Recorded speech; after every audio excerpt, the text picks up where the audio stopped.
There's a new team on the rise in the Willamette Valley, and no, it's not the Oregon Ducks. The Willamette Valley Jaguars are your local professional basketball team, competing throughout the Pacific Northwest, representing the Willamette Valley region in the Basketball League, or TBL. The Jaguars are composed of players from across the country who grind every single day to live out their dreams of playing professionally. Every Tuesday at 6 o'clock, we take you behind the scenes on the latest updates on all things Jaguars and get a first-hand account of what it takes to make it in the Basketball League. This is Jaguars Beyond the Baseline. Welcome into Jaguars Beyond the Baseline, everybody. I'm Isaac Doobie, your host, joined today by Brandon Hanson and Lybrant Robinson, or LJ Robinson, however you prefer to go by. How are we doing today? You guys made the trip down from Albany.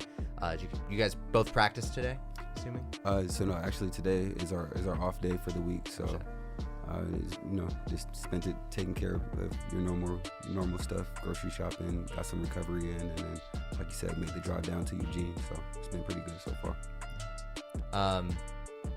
Played in Corvallis this past weekend. Played Salem. Lost that one on Saturday, 118-99. And then against Wenatchee on Sunday, lost 122-98. One thing that stands out to me about the games that you guys have played so far, and pretty much all of them, you guys don't get a lot of calls to go your way, especially on defense. Both teams, both Wenatchee and both Salem, had double the amount of free throw attempts that you guys had. I'm curious, what's going through your head when those calls aren't going your way? You guys are called for the second most fouls in the league. What are you guys thinking about, and what are you guys talking about as a team when calls aren't going your way? It's been interesting. So I've only been up here in the Willamette Valley for about 6-7 days now. So it's been adjustment, going from the East Coast to the West Coast. I'm from New Jersey, and I was playing out of Reading, Pennsylvania. So I've been used to different kind of officiating. The games are a little bit faster paced, and it's definitely been an adjustment. I didn't know until you just said that we're second most in foul and free throw attempts per opposite team in the league. With 44 teams, that's a stat that you don't want to have. Mm-hmm. It could be frustrating at times, but we just try our best to do what we can to keep the game as close as possible and try not to worry about the officiating as much as we can. But I mean, it's pretty clear that there's a discrepancy between the calls between the two teams. But and from what I wasn't there this weekend, but I talked to Devlin, who was there, and he was mentioning how a lot of the fouls are very late fouls, after the very much after the play. It's not like they're confident with the calls as it's happening. It's a bit afterward. But I mean, you guys have still hung in games like this game against Salem as a team. You guys were playing a team very well. You've already played them twice this year. Brandon has, because he's been on the Jaguars before this weekend, LJ. But the Jaguars, you guys definitely saw a bit of offensive improvement in that game against Salem. It was your first time shooting over 40% from beyond the arc, limited the turnovers a little bit. And then you guys had a lead in the third quarter, but the Capitals were able to pull away toward the end of the third. I'm curious for you guys in that game, what was the tipping point for you guys, and what did you guys notice? I think towards the end of the third quarter, the game kind of slowed down due to a lot of fouls being called, and I think that changed the momentum of the game. In the first half, we were playing fast pace, we were scoring and able to play our game, and once the third quarter rolled around, it started to change a little bit, and then we just didn't really bounce back and get back to what was working. LJ, for you? I would agree the same things. I feel like I said, I'm fresh. So, this is my opening weekend with the team, and I feel like there is a big upside to what we're trying to build here. But at times the games kind of got away from us, and then you find yourself in kind of like a slippery avalanche with basketball. A 4-point lead could balloon up to 10, in a matter of 2 shots, So those kind of things get away from us, and the officiating doesn't really help. LJ, coming from Reading in Pennsylvania and getting here and practicing with the Jaguars this week leading up to this weekend. What was the adjustment like for you and playing with a new team, playing with completely new teammates, new coaches, and developing that chemistry and trying to get that early on? It was nice. I have a little bit of history with the head coach here. I participated this past summer in the TBL Summer League, which I had some success in. We were the winning team of the Summer League. So not that I knew what the practice and the regimen was for the team day to day, but I kind of knew what to expect as far as his expectations. So coming in, it wasn't that hard to fit in with what has already been established because I had a previous experience with the coach. Any big differences in like what you guys worked on in the summer compared to now, or is it, like you said, just mostly the same stuff? Mostly the same stuff. The foundation always stays the same. The personnel and what people's roles are can change based off their ability, but, the foundation kind of is the same thing. Let's move on to the Bighorns game on Sunday, still at Corvallis High School, a 122-98 loss. Bighorns took a 15-point lead at the end of the first. You guys committed a lot more turnovers than you did in that game against Salem. Any positive takeaways that you guys thought, like, oh, in that one, like, did something well in order to take into this week and next weekend? I just feel like we played until the end as a team. We didn't lay down. I think that's big going forward for the rest of the season, just having that mentality that we're going to play all 4 quarters and, give it our all until the buzzer goes. So that's one thing I think that we should take for the rest of the season for sure. Yeah, and I agree with that. Just to piggyback off that, it's just really about putting together more stretches of good basketball. Like I said, we can't control how the officiating goes, but we can control like turnovers. We can control how we shoot from the free throw line when they're uncontested shots, things like that. Executing offense, putting together more stretches of good basketball is the key to our success. Turning the season around. What was playing in Corvallis like? A new atmosphere. You guys Jaguars have only played home games here in Eugene so far. But what was the atmosphere like in Corvallis, kind of bringing in a new community? I think I enjoyed it. It's a lot closer to where we practice and the community that we're involved in. So it was a lot better turnout as far as the crowd goes. And we were able to, bring a lot of the kids that we help out in the community to the game, and I enjoyed that a lot. Playing down here in Eugene, it's a little bit tougher to get folks to make that drive. So that's one thing for sure that I noticed was different. And I like the gym, of course, but it's nothing like playing at MacArthur Court. I definitely enjoy playing down here as well. Yeah. LJ, for you, playing in Corvallis? Yeah, it was a good experience. It was a pretty good turnout, as far as the first opening weekend at a new location. So, for the hometown people of Corvallis to, take a liking to it that fast. We had 2 nights where 2 AAU teams, travel basketball teams came out, and the second night on a Sunday evening was bigger than the first night. So, to see that impact on the community is a good sign, You guys are in the middle of a 6-game homestand. It was supposed to be but then that trip to Seattle got canceled. You guys got stopped halfway there. And now you guys have played 8 straight games at home. You guys have been traveling a lot because of the various home courts. I'm curious, like, where's the best place to play? You guys are practicing in Albany, playing some games in Corvallis, and then later in the season at Crescent Valley, here at Mac Court as well. Like, where's the most ideal place to play for you guys as players? I would say Corvallis, just because that was some of our best basketball that we played. I enjoyed having, like I said, people in the stands. It feels like it's just a better environment when the stands are packed out like that. But if I had to just pick based off of just the arena, I would say MacArthur Court for sure. Yeah, I agree to that statement. Everybody wants to have goals and aspirations of playing in the big stadiums, but the fans make the stadium. So wherever, we'll have a more impactful environment, that's where I take a liking to and choose more. I want to know, Brandon, for you, where's your favorite place to play in the Pacific Northwest Conference that you've played so far? As far as it sounds like, based on arena, Mac Court is your favorite place to play at home, but like of all the places you've played so far this season, like where's your favorite? Wenatchee, they have good fan attendance. Uh-huh. This is definitely a good environment to play. I like how engaged their fans get, and everybody's, it's loud. So I enjoy playing against them for sure. So LJ, for you, just coming over to the Jaguars from the Reading Rebels over in Reading, Pennsylvania, where's your favorite place to play that you've played so far here in the TBL?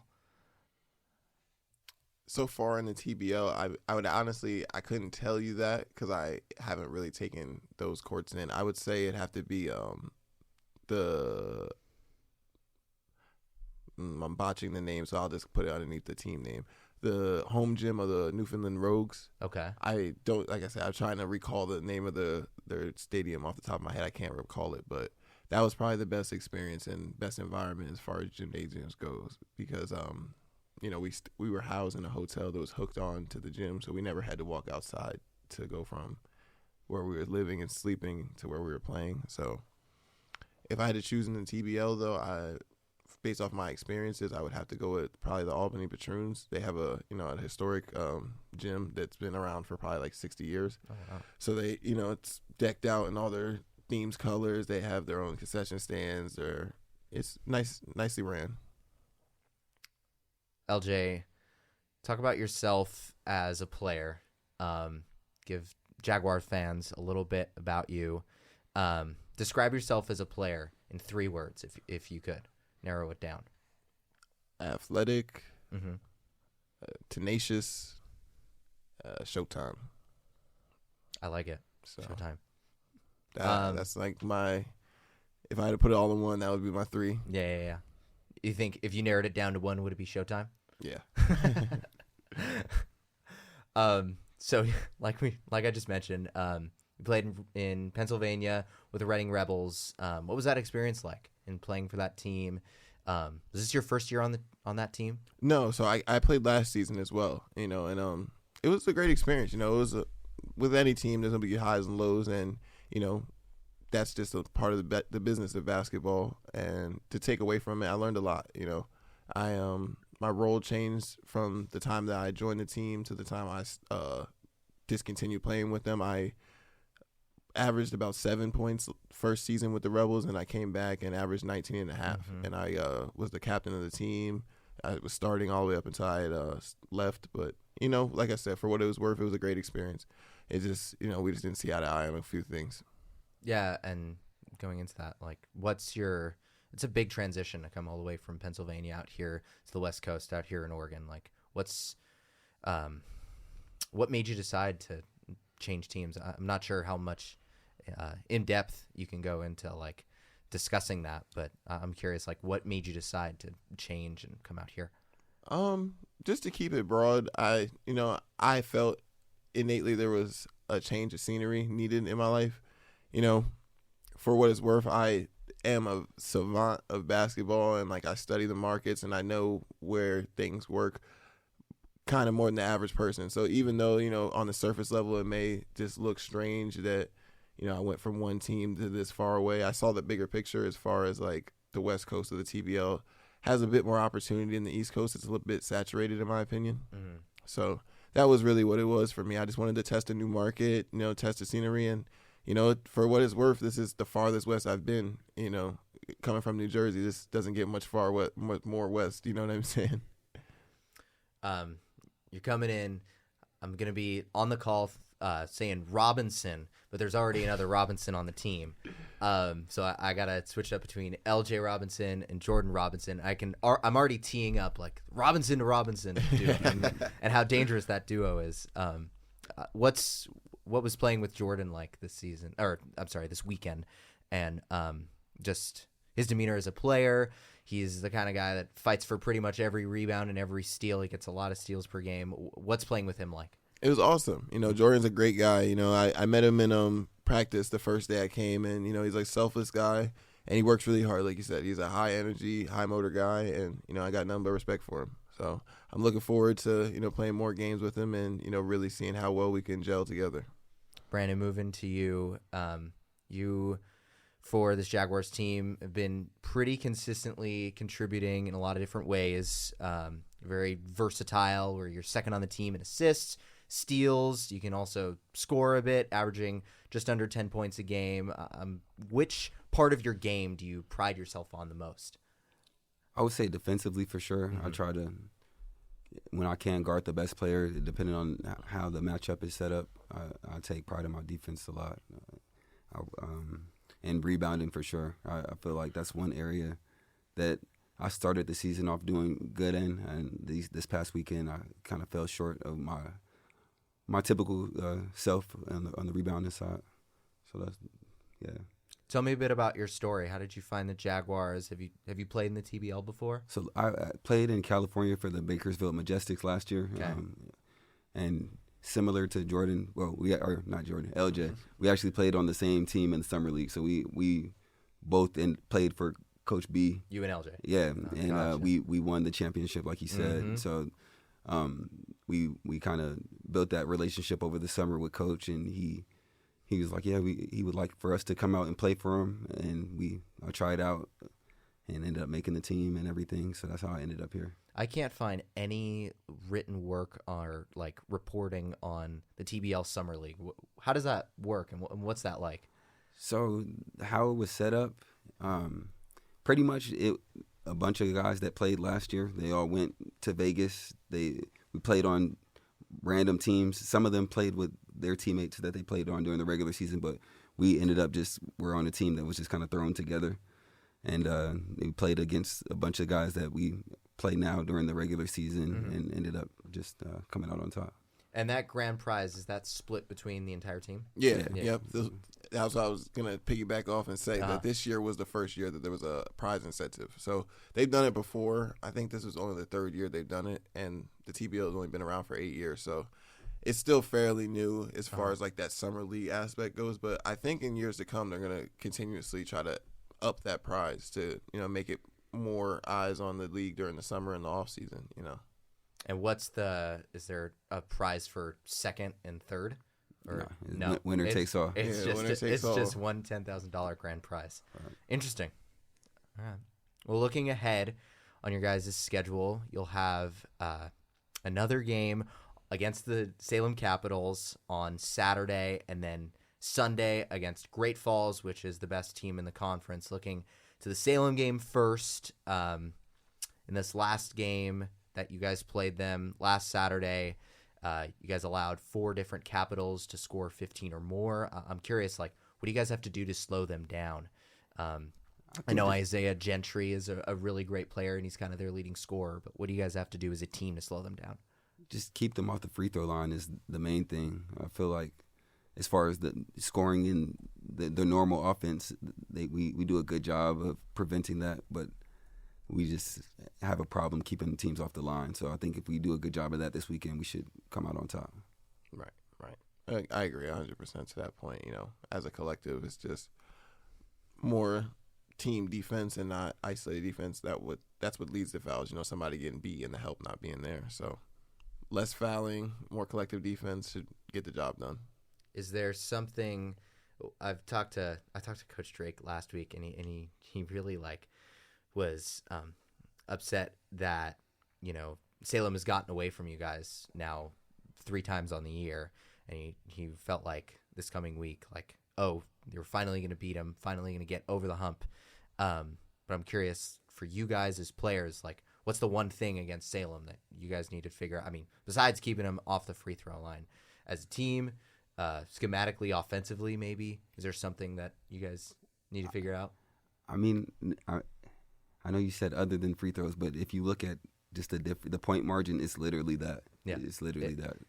It's double the it's double the amount of free throws. The game that before I joined the Jaguars, I think they played Salem. They had 54 free throw attempts. That's something that I've never in my career have heard of a team shooting about almost 60 points worth of free throws. So then on Sunday it'll be the Great Falls Electric. That's a team that's undefeated on the year. In the first home game on the Jaguars season here at Mac Court, beat them by 30. And that was a tough one. I'm curious, this one against Great Falls, what are you guys looking at improving in, maybe something coaches harping in on you in preparation for that opponent?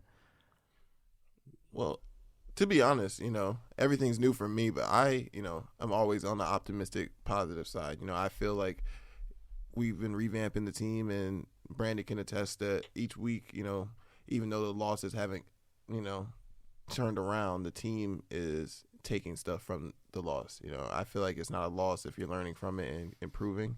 It's not like things are getting worse as far as the same mistakes are increasing. It's like you said, we have a glaring problem with fouls. So with that, getting better as a collective on defense can negate that, and then the offense will come. So for myself, looking at these games ahead, I embody the mindset of like, why not? Why can't we get a win? This is all fresh for us. This is a completely clean slate for me. So I kind of not try to embody the past resume, if that makes sense. Yeah, I think I agree with that. We added some new pieces to the team since the last time we played them. I think that we match up a little bit better now where we currently stand, and so I'm definitely looking forward to the weekend to see how those matchups turn out, and I feel like we definitely can pull out a few wins. One thing coming into this year that I noticed, and in the first few games of this year, was compared to last year and Coach Drake coming in, was the rebounding numbers were way up for the Jaguars. From last year, they were like bottom of the league, to this year, I think through like 3 or 4 games, they were top 10 or top 7. I'm curious, does Coach, and I've asked a lot of other players this, does Coach like emphasize rebounding? That as soon as, and especially offensive rebounds. I think last weekend you guys were top 5 in the TBL and getting offensive rebounds and second chance points. Does Coach emphasize that in getting rebounds and boxing out? He definitely does, but I think Jordan is a big part of why we're top 5 in the TBL for offensive rebounds. He's very tenacious on the glass, and I try to do my part on that as well. Same thing with LJ. He this weekend he had 9 rebounds in both games. So I think that's just one thing that we have to do. Being an undersized team, we have to fight for boards. So yeah, I think. Yep. We spoke in the car about this, reflecting. So he's kind of taking my thoughts here. But yeah, I would definitely agree to all those statements. Jordan definitely played a part. I did my research coming before the team, so I know Jordan averaged well over double digits as far as rebound goes per game. So that does play a big factor. But as far as, like I said, the new guys coming into the team, we also are trying to help alleviate some of that workload for him. So like I said, I'm upping myself. I've only averaged about 4 rebounds per game throughout my whole career. So now me upping it to 9 is, a big step to, take that next step as a team and as a program. Shooting from beyond the arc, I mentioned in that game against Salem, you guys had your best mark of the season, shooting 43%. What do you guys think? What's the approach like from shooting a 3-pointer, from practicing it throughout the week? Like, take me through, like, what was that improvement? What do you think that improvement equated to, or resulted from that increase in percentage, and what was the like overall total of like your guys' approach at the 3-point line? I think the team was just shooting with confidence for the first time this weekend. Everybody was just doing what they actually work on in practice. So they weren't thinking about anything except for the work that they put in, and I think that it showed based on the percentage that we shot. That was my best 3-point shooting game as an individual for sure so far this year. So I know that I've been putting in extra time to work on it. So it's definitely paying off for the team. Yep, absolutely. It just goes from the practice. Like you said, he knows what work he put in, and this week in practice we've been getting after it. Like I said, with this new face Jaguars team, the coaches definitely taking practice up a notch. So we've been doing a lot of extra conditioning. Competing at game speed has been a big key factor, not shooting comfortably, get comfortable shooting at game speed and shooting with defense in front of you. So we've been scrimmaging a lot, and that carries over to a game. If you're practicing at a high level, it doesn't take long to work up to that on game day. Tell me what playing with Ryan is like. I was excited to get to talk to him today, but didn't get the chance to. What's playing with Ryan like? LJ's already smiling and laughing. He's a funny guy. I like his game. I like his attitude that he comes to practice with. He's a very casual guy, but when it's time to play serious, he's just as intense as all of us. So that's all I can say. I've only been here for a week, so Brandon can probably speak a little bit more on his relationship with Ryan. I think he just brings like a different level of athleticism that you don't normally see from somebody that's his size. I told LJ before he came that they're similar in a lot of ways, just the way that they attack the rim, the way that they play defense and take pride in stopping the person that's in front of them. So it's been fun playing with them because that's the same type of mentality that I try to bring to the table, just stopping the person in front of me, getting out in transition. I feel like all of us are good at that. So it's definitely been fun playing with them.